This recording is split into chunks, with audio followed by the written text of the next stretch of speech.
Hi everyone, welcome to MRH classes. ഈ സെഷനിൽ നമ്മൾ നോക്കുന്നത് റിവിഷൻ 2021, അതായത് ഇപ്പം നിലവിലുള്ള റിവിഷൻ്റെ ഡിപ്ലോമ സിവിൽ എഞ്ചിനീയറിംഗിൽ വന്നിട്ടുള്ള തേർഡ് സെമസ്റ്റർ സബ്ജക്റ്റ് ഇൻട്രൊഡക്ഷനാണ്. ഓക്കെ, നമ്മൾ ഈ സെഷനിൽ കവർ ചെയ്യുന്നത് ഈ ഒരു S3യുടെ അക്കാഡമിക് കലണ്ടർ എന്താണെന്നുള്ളത് പറയും. അതുപോലെ തന്നെ അതിൽ വരുന്ന സബ്ജക്റ്റിൻ്റെ ഒരു ചെറിയൊരു ഡീറ്റെയിൽസ്, അതുപോലെ തന്നെ നമ്മുടെ MRHൻ്റെ കോഴ്സുകളെ കുറിച്ചുള്ള ഡീറ്റെയിൽസ്, ഇത്രയും കാര്യങ്ങളാണ് നമ്മൾ ഈ ഒരു സെഷനിൽ ഇൻക്ലൂഡ് ചെയ്തിട്ടുള്ളത്. ഓക്കെ, അപ്പോൾ നമുക്ക് ആദ്യം തന്നെ അക്കാഡമിക് കലണ്ടർ ഒന്ന് നോക്കാം. അപ്പോൾ ഇതാണ് നമുക്ക് സിറ്റർ തന്നിട്ടുള്ള അക്കാഡമിക് കലണ്ടർ. അപ്പോൾ ആസ് പെർ ദിസ് കലണ്ടർ നമുക്ക് ക്ലാസ് സ്റ്റാർട്ട് ചെയ്യേണ്ടിയിരുന്നത് 12-ാം തീയതി ആയിരുന്നു അല്ലേ, 12/6/2024. അവിടെയാണ് നമുക്ക് കമൻസ്മെൻറ്റ് ഓഫ് S3 ക്ലാസ്സസ് എന്ന് പറഞ്ഞിട്ടുണ്ടായിരുന്നത്. പക്ഷേങ്കിൽ പല കോളേജുകളിലും ഈ ഒരു ടീച്ചേഴ്സിന് പേപ്പർ വാല്യുവേഷൻ്റെ കാര്യങ്ങൾ ഒക്കെ ഉള്ളത് കാരണം തന്നെ ക്ലാസ് തുടങ്ങാൻ കുറച്ച് വൈകിയിട്ടുണ്ട് അല്ലേ. അപ്പോൾ നമ്മൾ തന്നെ ഈ ഒരു വീഡിയോ ചെയ്യാൻ വേണ്ടിയിട്ട് കുറച്ച് ലേറ്റ് ആയിട്ടുണ്ട്. കഴിഞ്ഞൊരു 2 ആഴ്ച മുന്നെങ്കിലും ഇത് ചെയ്യണമെന്ന് കരുതിയതായിരുന്നു. പിന്നെ കുറച്ച് തിരക്കുകൾ കാരണമാണ് ലേറ്റായി പോയത് കേട്ടോ. കാരണം ഇപ്പോഴും തന്നെ ഇപ്പോൾ ക്ലാസ്സിൽ ഇപ്പോൾ നിങ്ങൾക്ക് തന്നെ അറിയാം, ലാറ്ററൽ എൻട്രി സ്റ്റുഡൻസ് ഇപ്പോൾ തന്നെ ക്ലാസ്സിൽ ഇങ്ങനെ ജോയിൻ ചെയ്തുകൊണ്ടിരിക്കുകയാണ്. അതിൻ്റെ ഒരു എൻഡിങ് ആയിട്ടില്ല. അപ്പോൾ അതുകൊണ്ടൊക്കെ തന്നെയാണ് നമ്മൾ കുറച്ച് ലേറ്റ് ആയിട്ടുള്ളത്. ഓക്കെ, അപ്പോൾ നമുക്കിതിൽ നോക്കേണ്ടിയിരുന്നത് ഒന്ന് കമൻസ്മെൻറ്റ്, അതായത് ക്ലാസ്സിൻ്റെ കമൻസ്മെൻറ്റ് എന്താണെന്നുള്ളത്. അതുപോലെ തന്നെ നമുക്ക് വരുന്നുണ്ട് ഫോർമാറ്റീവ് അസസ്മെൻ്റ് ഉണ്ട്, അതുപോലെ തന്നെ സമ്മേറ്റീവ് അസസ്മെൻ്റ് ഉണ്ട് അല്ലേ. രണ്ട് സമ്മേറ്റീവ് അസസ്മെൻ്റ് അതുപോലെ തന്നെ ഫോർമാറ്റീവ് അസസ്മെൻ്റ് ഉണ്ട്. അപ്പോൾ അതിൻ്റെ ഡേറ്റ് നമുക്ക് വന്നിട്ടുള്ളത് ഫസ്റ്റ് അക്കാഡമിക് കലണ്ടർ പ്രകാരം വന്നിട്ടുള്ളത് ഫസ്റ്റ് ഫോർമാറ്റീവ് അസസ്മെൻറ്റിൻ്റെ ഡേറ്റ് വന്നിട്ടുള്ളത് 15/7 15/7. ഓക്കെ, അതുപോലെ തന്നെ സമ്മേറ്റീവ് അസസ്മെൻറ്റ് അതിൻ്റെ ഡേറ്റ് വന്നിട്ടുള്ളത് 18/7. ഓക്കെ, അപ്പോൾ ഇത്രയാണ് നമുക്ക് ജൂൺ അതുപോലെ ജൂലൈയിൽ വന്നിട്ടുള്ള ഇമ്പോർട്ടൻ്റ് ആയിട്ടുള്ള ഡേറ്റ്സ്. ഇനി അടുത്തത് ഓഗസ്റ്റിൽ വരുന്ന സമയത്ത് 19/8 FA2, അതുപോലെ തന്നെ SA2 വന്നിട്ടുള്ളത്, സമ്മേറ്റീവ് അസസ്മെൻറ്റ് 2 വന്നിട്ടുള്ളത് ഓഗസ്റ്റ് 22. ഓക്കെ, ഇത്രയാണ് ഈ ഒരു കലണ്ടറിൽ വന്നിട്ടുള്ള ഡേറ്റ്സ്. നമുക്ക് പ്രധാനമായിട്ടും നമ്മൾ നോക്കേണ്ടത് എപ്പോഴാണ് ക്ലാസ് സ്റ്റാർട്ട് ചെയ്യുന്നത്, അതുപോലെ തന്നെ ക്ലാസ് എന്നാണ് എൻഡ് ചെയ്യുന്നത്, പിന്നെ അതിൻ്റെ ഇടയിൽ വരുന്ന കുറച്ച് ലീവ് കാര്യങ്ങളൊക്കെയാണ് നമ്മൾ പ്രധാനമായിട്ട് ഈ ഒരു അക്കാഡമിക് കലണ്ടറിൽ ഉദ്ദേശിക്കുന്നത്. ഓക്കെ, ഇനി അടുത്ത് എന്താ പറഞ്ഞിട്ടുള്ളത് സെപ്റ്റംബറിൽ വന്നിട്ടുള്ളത് FA3 വന്നിട്ടുണ്ട്. എപ്പോഴാണ് 12/9. അതുപോലെ തന്നെ പിന്നെ അവിടെ വരുന്ന ഈ ഒരു 3 ഡേയ്സ് 14 മുതൽ 22 വരെ വരുന്ന ഒരു യെല്ലോ കളർ മാർക്ക് ചെയ്തിട്ടുള്ളത് നമുക്ക് എന്താണ്, അത് ഓണം ഹോളിഡേയ്സ് ആണ്. ഓണം ഹോളിഡേയ്സ് 19/9 മുതൽ ഓണം ഹോളിഡേയ്സിന് വേണ്ടിയിട്ട് ക്ലാസ് ക്ലോസ് ചെയ്യും. പിന്നെ തുറക്കുന്നത് 23-ാം തീയതിയാണ്. ഓക്കെ, അപ്പോൾ അതുപോലെ തന്നെ അവിടെ പ്രത്യേകം പറഞ്ഞിട്ടുണ്ട്, പിന്നെ എൻഡ് സെമസ്റ്റർ എക്സാമിനേഷൻ്റെ ഒരു നോട്ടിഫിക്കേഷൻ വരും എന്ന് പറഞ്ഞിട്ടുണ്ട്. എപ്പോഴാണ് 26/9, അതായത് സെപ്റ്റംബർ 26-ാം തീയതിയാണ് അതിൻ്റെ ഒരു നോട്ടിഫിക്കേഷൻ കാര്യങ്ങളൊക്കെ വരുന്നത്. പിന്നെ ഒക്ടോബറിൽ വരുന്ന സമയത്ത് നമുക്ക് മോഡൽ എക്സാം വരുന്നുണ്ട്. മോഡൽ എക്സാം ഫോർ S3 എന്നാണ് 7/10, അതായത് ഒക്ടോബർ 7-ാം തീയതിയാണ് മോഡൽ എക്സാം വരുന്നിട്ടുള്ളത്. അതുപോലെ തന്നെ ലാസ്റ്റ് വർക്കിംഗ് ഡേ പറഞ്ഞിട്ടുള്ളത് 15/10, ഒക്ടോബർ 15-ാം തീയതിയാണ് എന്ത് last working day four S3 എന്ന് പറഞ്ഞിട്ടുണ്ട്. പിന്നെ അതുമായി ബന്ധപ്പെട്ട് വന്നിട്ടുള്ള നിങ്ങളുടെ ഇന്റേണൽ മാർക്സിൻ്റെ പബ്ലിക്കേഷൻ, അതുപോലെ തന്നെ അറ്റൻഡൻസിൻ്റെ ഒരു കൺസോളിഡേറ്റഡ് അറ്റൻഡൻസിൻ്റെ സ്റ്റേറ്റ്മെൻറ്റ് കാര്യങ്ങളൊക്കെ അപ്പോൾ വരുന്നതാണ്. ഓക്കെ, അതുപോലെ തന്നെ commencement of end semester examination for S3 പറഞ്ഞിട്ടുള്ളത് 28/10, അതായത് ഒക്ടോബർ 28-ാം തീയതിയാണ് നിങ്ങളുടെ എക്സാം സ്റ്റാർട്ട് ചെയ്യുന്നത്. അതായത് S3യിലത്തെ ഫൈനൽ എക്സാം, സെമസ്റ്റർ എക്സാം വരുന്നത് ഈ ഒരു 28-ാം തീയതിയാണ്. ഓക്കെ, അപ്പോൾ നിങ്ങൾ നോക്കുക, ഇപ്പോൾ നിലവിൽ ഇപ്പോൾ നമ്മൾ ജൂലൈയിലാണുള്ളത് അല്ലേ. ഇപ്പോൾ ജൂലൈ കഴിഞ്ഞ് ഓഗസ്റ്റ്, സെപ്റ്റംബർ, ഒക്ടോബർ, അങ്ങനെ ഒരു 3-3.5 മാസമാണ് നമ്മുടെ മുന്നിലുള്ളത്. അതിനിടയിലാണ് നമ്മൾ ഇത്രയും ഒരു സബ്ജക്റ്റ് അല്ലെങ്കിൽ ഇത്രയും സിലബസ് കവർ ചെയ്യാനായിട്ടുള്ളത്. അപ്പോൾ നല്ല രീതിയിൽ പഠിച്ചു കഴിഞ്ഞാൽ നിങ്ങൾക്ക് എന്ത് ചെയ്യാം, നല്ല സ്കോർ നേടാനായിട്ട് സാധിക്കും. ഓക്കെ, അപ്പോൾ നമുക്കിനി ഇതിൽ വരുന്ന ഏതൊക്കെ സബ്ജക്റ്റുകളാണ് എന്നുള്ളത് നോക്കാം. സബ്ജക്റ്റുകളെ കുറിച്ച് ജസ്റ്റ് ഒന്ന് പറയാം. ഓക്കെ, അപ്പോൾ നമുക്ക് വരുന്നത് 9 സബ്ജക്റ്റാണ് അല്ലേ. ഈ ഒരു സെമസ്റ്ററിൽ വന്നിട്ടുള്ളത് 9 സബ്ജക്റ്റാണ്. അപ്പോൾ നിങ്ങളുടെ സിലബസ് ഒന്ന് കട്ട് ചെയ്തെടുത്തിട്ടുള്ളൊരു സ്ക്രീൻഷോട്ടാണ് ഇവിടെ കൊടുത്തിട്ടുള്ളത്. അപ്പോൾ ജസ്റ്റ് ഒന്നും കൂടി ഒന്ന് കാണാൻ വേണ്ടിയിട്ട് വേറെ രീതിയിൽ മീൻസ് ടേബിൾ ഫോമിലാക്കി മാറ്റിയിട്ടുണ്ട്. ഇനി നിങ്ങൾ നോക്ക്, ഇതിൽ നമുക്ക് ഈ ഒരു 9 സബ്ജക്റ്റുകളിൽ നമുക്ക് 4 സബ്ജക്റ്റുകളാണ് തിയറി പേപ്പേഴ്സ് വന്നിട്ടുള്ള 4 സബ്ജക്റ്റാണ്. ബാക്കി വരുന്ന ഈ ഒരു 5 സബ്ജക്റ്റോളം വരുന്നത് ലാബ്. ഓക്കെ ആണല്ലോ. അപ്പോൾ നിങ്ങൾ നോക്ക്, ഇതിൽ വരുന്ന സബ്ജക്റ്റുകളൊക്കെ ഒന്ന് നോക്ക്, എന്തൊക്കെ സബ്ജക്റ്റുകൾ അതിൽ കൊടുത്തിട്ടുള്ളത്. ഫസ്റ്റ് വൺ അഡ്വാൻസ്ഡ് സർവേയിങ് ആണ്. അഡ്വാൻസ്ഡ് സർവേയിങ് അല്ലേ, നിങ്ങൾ കഴിഞ്ഞ സെമസ്റ്ററിൽ, അതായത് സെമസ്റ്റർ 2-ൽ ബേസിക് സർവേയിങ് എന്ന് പറഞ്ഞൊരു പേപ്പർ പഠിച്ചിട്ടുണ്ടായിരുന്നു. അപ്പോൾ അതിൻ്റെ ഒരു കണ്ടിന്യൂഷൻ എന്നുള്ള രീതിയിലാണ് നമുക്ക് ഫസ്റ്റ് വന്നിട്ടുള്ള അഡ്വാൻസ്ഡ് സർവേയിങ് എന്ന് പറഞ്ഞൊരു പേപ്പർ. പിന്നെ വന്നിട്ടുള്ളത് കോൺക്രീറ്റ് ടെക്നോളജിയാണ്. കോൺക്രീറ്റ് ടെക്നോളജി ഒക്കെ അതിനകത്തൊരു തിയറി പേപ്പറാണ്. പിന്നെ വന്നിട്ടുള്ളത് building construction and construction materials, അതും ഒരു തിയറി പേപ്പർ തന്നെയാണ്. സിലബസ് കുറച്ചധികം ഉണ്ട്. പല ടൈപ്പ് കൺസ്ട്രക്ഷൻ മെറ്റീരിയൽസിനെ കുറിച്ചും അതിൻ്റെ കൺസ്ട്രക്ഷൻ ടെക്നിക്സിനെ കുറിച്ചൊക്കെയാണ് നമ്മൾ ഈ ഒരു സബ്ജക്റ്റിൽ ഹാൻഡിൽ ചെയ്യുന്നത്. പിന്നെ വന്നിട്ടുള്ളത് theory of structures. Theory of structures എന്ന് പറയുമ്പോൾ ഒരു പ്രോബ്ലംസ് അല്ലെങ്കിൽ ന്യൂമറിക്കൽ പ്രോബ്ലംസ് ക്വസ്റ്റ്യൻസ് ഒക്കെ വരുന്ന ഒരു ടൈപ്പ് ഓഫ് പേപ്പറാണ്. അപ്പോൾ അത് നിങ്ങൾ കഴിഞ്ഞ സെമസ്റ്ററിൽ അല്ലെ S2 എഞ്ചിനീയറിംഗ് മെക്കാനിക്സ് എന്ന് പറഞ്ഞ സബ്ജക്റ്റ് പഠിച്ചിട്ടുണ്ടാവും. അതിൻ്റെ ഒരു ഏകദേശം കണ്ടിന്യൂഷൻ എന്നുള്ള രീതിയിലാണ് നമുക്ക് ഇവിടെ ഈ ഒരു തിയറി ഓഫ് സ്ട്രക്ചേഴ്സ് എന്ന് പറഞ്ഞിട്ടുള്ള പേപ്പർ വരുന്നത്. ഓക്കെ, ഇത്രയാണ് നമുക്ക് ബേസിക് ആയിട്ട് പറയുകയാണെങ്കിൽ 4 തിയറി പേപ്പേഴ്സ്. ഇനി അടുത്തത് നമുക്ക് ലാബ്സ് വരുന്നുണ്ട്. ഒന്ന് കോൺക്രീറ്റ് ടെക്നോളജി ലാബാണ്. നമ്മൾ നേരത്തെ ഒരു തിയറി പേപ്പർ പറഞ്ഞിട്ടുണ്ടായിരുന്നു കോൺക്രീറ്റ് ടെക്നോളജി, അതിൻ്റെ ഒരു ലാബ് എന്നുള്ള രീതിയിലാണ് കോൺക്രീറ്റ് ടെക്നോളജി ലാബ് വരുന്നിട്ടുള്ളത്. അതുപോലെ തന്നെ സർവേയിങ് ലാബ് വരുന്നുണ്ട്. പിന്നെ കൺസ്ട്രക്ഷൻ മെറ്റീരിയൽസിൻ്റെ ലാബ്, അതായത് നമ്മൾ കൺസ്ട്രക്ഷൻ യൂസ് ചെയ്യുന്ന മെറ്റീരിയൽസിൻ്റെ ടെസ്റ്റിങ് കാര്യങ്ങൾ ഒക്കെയാണ് അതിൽ വരുന്നത്. അതുപോലെ തന്നെ building drawing and estimation lab എന്ന് പറഞ്ഞിട്ടൊരു ലാബ് വരുന്നുണ്ട്. And last one CAD lab. CAD lab എന്ന് പറയുന്ന സമയത്ത് അതൊരു ഇന്റേണൽ പേപ്പറാണ്. ബോർഡ് എക്സാം അല്ല ഉണ്ടാവുക, ഇൻസ്റ്റിറ്റ്യൂഷൻ ലെവൽ എക്സാം ആണ് അതിന് ഉണ്ടാവുക. ഓക്കെ, അപ്പോൾ ഇത്രയും കാര്യങ്ങളാണ് അല്ലെങ്കിൽ ഇത്രയും സബ്ജക്റ്റുകളാണ് നിങ്ങൾക്ക് പഠിക്കാനായിട്ടുള്ളത്. നമുക്ക് ജസ്റ്റ് ഇതിൻ്റെയൊക്കെ ഒരു സിലബസ് കൂടെ ഒന്ന് പറഞ്ഞു പോവാം. സോ നമുക്ക് ആദ്യത്തെ പേപ്പറായിട്ടുള്ള അഡ്വാൻസ്ഡ് സർവേയിങ് എന്ന് പറഞ്ഞ പേപ്പർ നോക്കാം. ഇപ്പോൾ കോഴ്സ് കോഡ് വന്നിട്ടുള്ളത് 3011 ആണ്. നോക്കാം. നമ്മൾ നേരത്തെ പറഞ്ഞിട്ടുണ്ടായിരുന്നു ബേസിക് സർവേയിങ് എന്ന് പറഞ്ഞ സെമസ്റ്റർ 2 പഠിച്ച ഒരു സബ്ജക്റ്റിൻ്റെ ഒരു കണ്ടിന്യൂഷനാണ് ഇവിടെ വന്നിട്ടുള്ള ഏത് അഡ്വാൻസ്ഡ് സർവേയിങ്. അപ്പോൾ ബേസിക് സർവേയിങ്ങിൽ നമ്മൾ എന്തെല്ലാം കാര്യങ്ങളാണ് പഠിച്ചിട്ടുണ്ടായിരുന്നത് നിങ്ങൾ തന്നെ നോക്ക്. ബേസിക് സർവേയിങ്ങിൽ പഠിച്ചിട്ടുള്ള കാര്യങ്ങളാണ്. ഒന്ന് നമ്മൾ പ്രിൻസിപ്പിൾ ഓഫ് സർവേയിങ് പഠിച്ചിട്ടുണ്ടായിരുന്നു. അതുപോലെ തന്നെ ക്ലാസിഫിക്കേഷൻ ഓഫ് സർവേയിങ് പഠിച്ചു.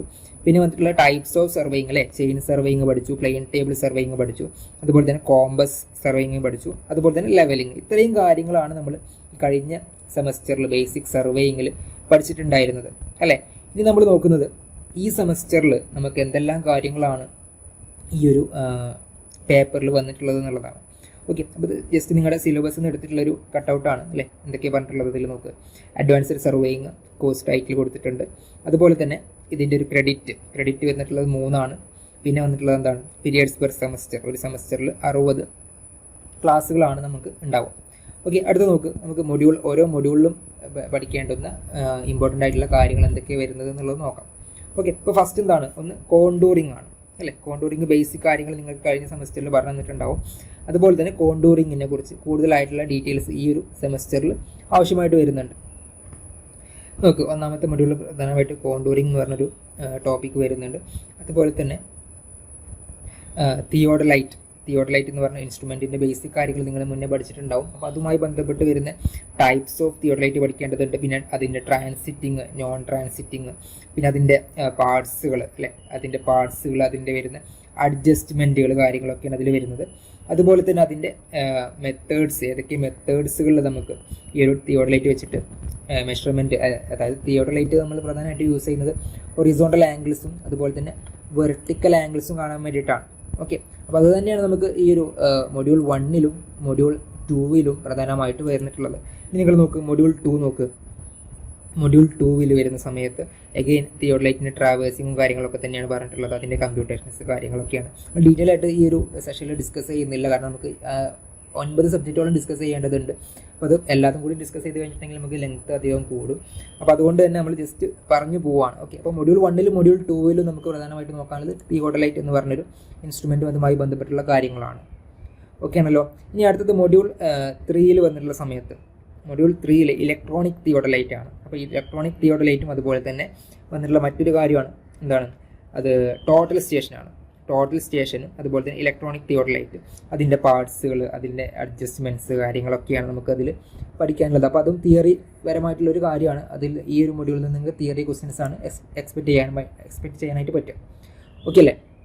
ഇനി അടുത്ത് നമുക്ക് മൊഡ്യൂൾ 4 വരുന്ന സമയത്ത് മൊഡ്യൂൾ 4 റിമോട്ട് സെൻസിങ് അതുപോലെ തന്നെ GIS കാര്യങ്ങളൊക്കെയാണ് വരുന്നത്. കണ്ടോ, ഗ്ലോബൽ പൊസിഷനിങ് സിസ്റ്റം GPS, അതുപോലെ തന്നെ ജിയോഗ്രാഫിക്കൽ ഇൻഫോർമേഷൻ സിസ്റ്റം GIS, മാപ്പ്, ഡെഫിനിഷൻസ്, ഇത്രയും കാര്യങ്ങളൊക്കെയാണ് അതിൽ വന്നിട്ടുള്ളത്. അതുപോലെ തന്നെ drone surveying, global navigation satellite system, അതായത് GNSS. ഓക്കെ, ഇത്രയും കാര്യങ്ങളാണ് നമുക്ക് സർവേയിങ്ങിൽ ഹാൻഡിൽ ചെയ്യാനായിട്ടുള്ളത്. അപ്പോൾ നമ്മൾ നേരത്തെ പറഞ്ഞു പ്രധാനമായിട്ടും ഇപ്പോൾ ഇതിൽ വരുന്ന ആദ്യത്തെ 2 മൊഡ്യൂളും തിയോഡലൈറ്റ് ആണ്. പിന്നെ വരുന്ന സമയത്ത് ഇലക്ട്രോണിക് തിയോഡലൈറ്റ് വന്നിട്ടുണ്ട്, അതുപോലെ തന്നെ ടോട്ടൽ സ്റ്റേഷനും, ആൻഡ് ലാസ്റ്റ് നമ്മൾ ഈ ഒരു റിമോട്ട് സെൻസിങ്, അതുപോലെ GPS, GIS, GNSS ഇത്രയും കാര്യങ്ങളാണ് നമുക്ക് ഈ ഒരു സർവേയിങ് എന്ന് പറഞ്ഞ സബ്ജക്റ്റിൽ ഹാൻഡിൽ ചെയ്യാനായിട്ടുള്ളത്. ഓക്കെ അല്ലേ? നമുക്കിനി അടുത്ത സബ്ജക്റ്റ് നോക്കാം. അടുത്ത സബ്ജക്റ്റ് വന്നിട്ടുള്ളത് ഈ ഒരു കോൺക്രീറ്റ് ടെക്നോളജിയാണ്. Concrete technology subject code 3012. അപ്പോൾ അതിലെന്തൊക്കെയാണ് പഠിക്കാനുള്ളത് എന്നുള്ളത് നോക്കാം. നമുക്ക് നമ്മൾ ഫസ്റ്റ് നേരത്തെ പറഞ്ഞ പോലെ തന്നെ ഈ ഒരു കോഴ്സ് ടൈറ്റിൽ കോൺക്രീറ്റ് ടെക്നോളജി, അതുപോലെ തന്നെ ക്രെഡിറ്റ് വന്നിട്ടുള്ളത് 3 ആണ്. അതുപോലെ തന്നെ പീരിയഡ്സ് പെർ സെമസ്റ്റർ 45 നേരത്തെ അത് 60 ആയിരുന്നു അല്ലേ? അപ്പോൾ ഇവിടെ അത് 45. സോ ഇനി ഇതിൽ വരുന്ന ബേസിക് ആയിട്ടുള്ള സബ്ജക്റ്റുകൾ, കാര്യങ്ങളിലേക്ക് ടോപ്പിക്സ് എന്തൊക്കെയാണെന്നുള്ളത് നോക്കാം. നോക്ക്, ആദ്യത്തെ മൊഡ്യൂളിൽ നമുക്ക് ഈ ഒരു കോൺക്രീറ്റ് എന്ന് പറഞ്ഞു വെച്ചിട്ടുണ്ടെങ്കിൽ എന്താണ്? കോൺക്രീറ്റ് എന്ന് പറഞ്ഞാൽ നമുക്കറിയാം സിമെൻറ്റ് പ്ലസ് സാൻഡ് അല്ലെങ്കിൽ ഫൈൻ അഗ്രിഗേറ്റ് പ്ലസ് മെറ്റൽ, അതല്ലെങ്കിൽ കോഴ്സ് അഗ്രിഗേറ്റ് പ്ലസ് വാട്ടർ അല്ലേ? ഇതാണ് നമുക്ക് കോൺക്രീറ്റ് എന്ന് പറയാം. അപ്പോൾ ആദ്യത്തെ മൊഡ്യൂളിൽ നമുക്ക് സിമെൻറ്റിനെ കുറിച്ച് പഠിക്കേണ്ടതുണ്ട്, അതുപോലെ തന്നെ ഫൈൻ അഗ്രിഗേറ്റിനെ കുറിച്ച് പഠിക്കേണ്ടതുണ്ട്, കോഴ്സ് അഗ്രിഗേറ്റിനെ കുറിച്ചും പഠിക്കേണ്ടതുണ്ട്. ഓക്കെ, അപ്പോൾ അത് തന്നെയാണ് ഇവിടെ ഫസ്റ്റ് പറഞ്ഞിട്ടുള്ളത്. ഇൻഗ്രീഡിയൻസ് ഓഫ് സിമെൻറ്റ് എന്താണെന്നുള്ളത്, അതുപോലെ തന്നെ എങ്ങനെയൊക്കെയാണ് നമ്മൾ സിമെൻറ്റ് മാനുഫാക്ചറിങ് ചെയ്യുന്നത്, അതിന് കുറച്ച് പ്രോസസ്സ് കാര്യങ്ങളുണ്ട്, അതുപോലെ തന്നെ ടൈപ്സ് ഓഫ് സിമെൻറ്റിൻ്റെ കുറച്ച് ടൈപ്സ്, അതുപോലെ ടെസ്റ്റിംഗ് ഓഫ് സിമെൻറ്റ്. ഓക്കെ, ഇത്രയും കാര്യങ്ങൾ നമുക്ക് പ്രധാനമായിട്ടും മൊഡ്യൂൾ 1 സിമെൻറ്റിനെ കുറിച്ച് പഠിക്കേണ്ടതുണ്ട്. ഓക്കെ, പിന്നെ അതുപോലെ തന്നെ ഈ ഒരു അഗ്രിഗേറ്റ് നമ്മൾ നേരത്തെ പറഞ്ഞു, അഗ്രിഗേറ്റ് വരുന്നുണ്ട്, ഫൈൻ അഗ്രിഗേറ്റും അതുപോലെ തന്നെ കോഴ്സ് അഗ്രിഗേറ്റും ഉണ്ട്. അപ്പോൾ അതിൽ വരുന്ന കുറേ ടെസ്റ്റുകളുണ്ട് അല്ലേ? പല ടെസ്റ്റുകളുണ്ട്. വാട്ടർ അബ്സോർപ്ഷൻ ടെസ്റ്റ് ഉണ്ട്, അതുപോലെ ഫൈനസ് മോഡുലസ്, അല്ലെങ്കിൽ അതിൻ്റെ ഗ്രേഡിങ് കാര്യങ്ങൾ. ഇത്രയും കാര്യങ്ങൾ നമുക്ക് ഈ ഒരു ഫൈൻ അഗ്രിഗേറ്റിൻ്റെ കേസിലും കോഴ്സ് അഗ്രിഗേറ്റിനെ കുറിച്ചും പഠിക്കേണ്ടതുണ്ട്. അതുപോലെ തന്നെ പിന്നെ ലാസ്റ്റ് വാട്ടറിൻ്റെ quality of water, impurities in water and permissible limits for solids. ഇത്രയും കാര്യങ്ങളാണ് നമുക്ക് മൊഡ്യൂൾ 1 പഠിക്കാനുള്ളത്. ഓക്കെ, അപ്പോൾ നമ്മൾ നേരത്തെ പറഞ്ഞു സിമെൻറ്റ് ഉണ്ട്, അതുപോലെ തന്നെ അഗ്രിഗേറ്റ് ഉണ്ട്, വാട്ടർ ഉണ്ട്. ഇതിന് മൂന്നിനെ കുറിച്ചും അതിൻ്റെ ഒരു ബേസിക് ഡീറ്റെയിൽസ്, അല്ലെങ്കിൽ അതിൻ്റെ പ്രോപ്പർട്ടീസ്, അല്ലെങ്കിൽ അതിൽ ഏതെല്ലാം കാര്യങ്ങളാണ് നമ്മൾ ശ്രദ്ധിക്കേണ്ടത്, ഇത്രയും കാര്യങ്ങളാണ് നമുക്കതിൽ പഠിക്കാനുള്ളത്. നമുക്ക് മൊഡ്യൂൾ 2 വരുന്ന സമയത്ത് ഈ ഒരു കോൺക്രീറ്റിൻ്റെ അല്ലെങ്കിൽ ഫ്രഷ് കോൺക്രീറ്റിൻ്റെയും ഹാർഡൻഡ് കോൺക്രീറ്റിൻ്റെയും കുറച്ച് പ്രോപ്പർട്ടീസുകളാണ് നമുക്കതിൽ പ്രധാനമായിട്ടും വരുന്നത്. ഓക്കെ, അപ്പോൾ അതിൽ പ്രധാനപ്പെട്ട ഒരു ടോപ്പിക്കാണ് ഈ ഒരു വാട്ടർ സിമെൻറ്റ് റേഷ്യോ എന്ന് പറഞ്ഞ ഒരു ടോപ്പിക്ക് വരുന്നിട്ടുണ്ട്. അതുപോലെ തന്നെ വർക്കബിലിറ്റി എന്ന് പറഞ്ഞ ടോപ്പിക്ക് വരുന്നുണ്ട്. പലപ്പോഴും പല ക്വസ്റ്റ്യൻ പേപ്പറിലും കാണുന്ന ഇമ്പോർട്ടൻ്റ് ആയിട്ട് വരുന്ന ഒരു റിപ്പീറ്റഡ് ആയിട്ട് വരുന്ന ഒരു ക്വസ്റ്റ്യനാണ് വർക്കബിലിറ്റി. അതിൻ്റെ ഏതെല്ലാം ഫാക്ടേഴ്സുകളാണ് വർക്കബിലിറ്റിനെ അഫക്റ്റ് ചെയ്യുന്നത്, അതുപോലെ തന്നെ നമ്മൾ എങ്ങനെയാണ് ഒരു കോൺക്രീറ്റിൻ്റെ വർക്കബിലിറ്റി ഡിറ്റർമിൻ ചെയ്യുന്നത്. അതിന് പല മെത്തേഡ്സ് ഉണ്ട്. ഒന്ന് സ്ലം കോൺ കൊടുത്തിട്ടുണ്ട്, അതുപോലെ compaction factor, VB consistometer test, ഇത്രയും കാര്യങ്ങളൊക്കെയാണ് നമുക്കതിൽ പ്രധാനമായിട്ട് വരുന്നത്. പിന്നെ ഈ ഒരു ഹാർഡൻഡ് കോൺക്രീറ്റിൻ്റെ കേസിൽ ഇപ്പോൾ നമ്മൾ നേരത്തെ വർക്കബിലിറ്റി ഒക്കെ പറഞ്ഞത് ഫ്രഷ് കോൺക്രീറ്റ് ആണ്. ഇനി ഹാർഡൻഡ് കോൺക്രീറ്റിൻ്റെ കേസിൽ വരുന്നത് അതിൻ്റെ സ്ട്രെങ്ത്, ഡ്യൂറബിലിറ്റി, ഇംപെർമിബിലിറ്റി, അങ്ങനെ കുറച്ച് കാര്യങ്ങളൊക്കെയാണ് അതിൽ വന്നിട്ടുള്ളത്. അതുപോലെ തന്നെ എങ്ങനെയൊക്കെയാണ് നമ്മൾ കോൺക്രീറ്റിംഗ് ഓപ്പറേഷൻസ് വരുന്നത്, അല്ലെങ്കിൽ എന്തെല്ലാം പ്രോസസ്സാണ് ഈ ഒരു കോൺക്രീറ്റിംഗിൽ വന്നിട്ടുള്ളത്. അതായത് ബാച്ചിങ് വരുന്നുണ്ട്, മിക്സിങ്, ട്രാൻസ്പോർട്ടേഷൻ, അതിൻ്റെ പ്ലേസിങ്, പിന്നെ കോമ്പാക്ഷൻ ആൻഡ് ക്യൂറിങ്. അപ്പോൾ ഇത്രയും കാര്യങ്ങൾ നമുക്ക് അവിടെയും പഠിക്കാനുണ്ട്. ഓക്കെ, ഇത്രയാണ് നമുക്ക് മൊഡ്യൂൾ 2 പ്രധാനമായിട്ട് വന്നിട്ടുള്ള ടോപ്പിക്കുകൾ. ഇനി മൊഡ്യൂൾ 3 നോക്കുക. മൊഡ്യൂൾ 3 വരുന്ന സമയത്ത് കോൺക്രീറ്റ് മിക്സ് ഡിസൈൻ ആണ്. അപ്പോൾ അതൊരു ന്യൂമറിക്കൽ ക്വസ്റ്റ്യൻ ആണ്.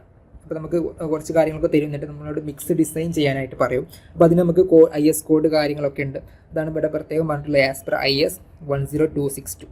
ഓക്കെ, അപ്പോൾ അതിൻ്റെ സ്റ്റെപ്പ് കാര്യങ്ങൾ ചിലപ്പോൾ അതിൻ്റെ പ്രോബ്ലംസ് ആയിട്ടും ചോദിക്കും. അപ്പോൾ 2 രീതിയിൽ ചോദിച്ചു കഴിഞ്ഞാലും അത് ആൻസർ ചെയ്യാനായിട്ട് പറ്റണം. ഓക്കെ ആണല്ലോ. ഇനി നമുക്ക് നാലാമത്തെ മൊഡ്യൂൾ വന്നിട്ടുള്ളത് നമുക്ക് chemical admixture, special concrete and extreme weather concrete. ഈ ഒരു 3 ടോപ്പിക്കാണുള്ളത്. നമ്മൾ നേരത്തെ പറഞ്ഞിട്ടുണ്ടായിരുന്നു, കോൺക്രീറ്റ് എന്ന് പറഞ്ഞിട്ടുണ്ടെങ്കിൽ എന്തൊക്കെയാണ്? സിമെൻറ്റ് വന്നിട്ടുണ്ട്, അതുപോലെ തന്നെ fine aggregate, coarse aggregate and water അല്ലേ? ഇതാണ് ബേസിക് ആയിട്ട് കോൺക്രീറ്റിൻ്റെ ഒരു ഇൻഗ്രീഡിയൻറ്റുകൾ. പക്ഷെ അതിന് പുറമെ നമ്മൾ എന്തെങ്കിലും ഒരു സ്പെഷ്യൽ പ്രോപ്പർട്ടീസ് ഈ കോൺക്രീറ്റിനകത്തേക്ക് കൊണ്ടുവരണം എന്നുണ്ടെങ്കിൽ എന്ത് ചെയ്യും? ചില കെമിക്കൽസ് നമ്മൾ ആഡ് ചെയ്യും. അപ്പോൾ അത്തരം കെമിക്കൽസിനാണ് നമ്മൾ എന്ത് പറയുന്നത്? അഡ്മിക്സ്ചേഴ്സ് എന്ന് പറയുന്നത്. അപ്പോൾ അഡ്മിക്സ്ചേഴ്സ് ഏതൊക്കെ ടൈപ്സ് ഉണ്ട്, അതിൻ്റെ പ്രോപ്പർട്ടീസ് അല്ലേ, അതിൻ്റെ ഏതൊക്കെ ടൈപ്പുകൾ എന്ന് വെച്ചാൽ ആക്സലറേറ്റിംഗ് അഡ്മിക്സ്ചേഴ്സ് ഉണ്ട്, റിട്ടാർഡിങ് അഡ്മിക്സ്ചേഴ്സ് ഉണ്ട്. അത്തരം അഡ്മിക്സ്ചേഴ്സിനെ കുറിച്ചുള്ള പഠനം അതാണ് നമ്മൾ ഫസ്റ്റത്തെ ഒരു പോർഷനിൽ നമ്മൾ നോക്കുന്നത്. ഇനി രണ്ടാമത് സ്പെഷ്യൽ കോൺക്രീറ്റ് എന്ന് പറഞ്ഞു അല്ലേ? സ്പെഷ്യൽ കോൺക്രീറ്റ് എന്ന് പറയുന്ന സമയത്ത് അവിടെ ഫൈബർ റീൻഫോഴ്സ്ഡ് കോൺക്രീറ്റ് ഉണ്ട്, അതുപോലെ തന്നെ ഹൈ പെർഫോമൻസ് കോൺക്രീറ്റ് ഉണ്ട്, സെൽഫ് കോമ്പാക്റ്റിംഗ് കോൺക്രീറ്റ് ഉണ്ട്. അപ്പോൾ അതിൽ നിന്നൊക്കെ പലപ്പോഴായിട്ട് പല ചോദ്യങ്ങളും വന്നിട്ടുണ്ട്. അപ്പോൾ പ്രധാനമായിട്ട് ഇതിൽ നിന്ന് വരുന്നത് ഈ ഒരു ഹൈ പെർഫോമൻസ് കോൺക്രീറ്റും സെൽഫ് കോമ്പാക്റ്റിംഗ് കോൺക്രീറ്റും എന്നാണ് കൂടുതൽ ചോദ്യങ്ങൾ കാണാറുള്ളത്. ഓക്കെ, പിന്നെ പല ടൈപ്പ് വരുന്നത് ലൈറ്റ് വെയ്റ്റ് കോൺക്രീറ്റ് ഉണ്ട്, ജിയോ പോളിമർ കോൺക്രീറ്റ് ഉണ്ട്, മാസ് കോൺക്രീറ്റ്.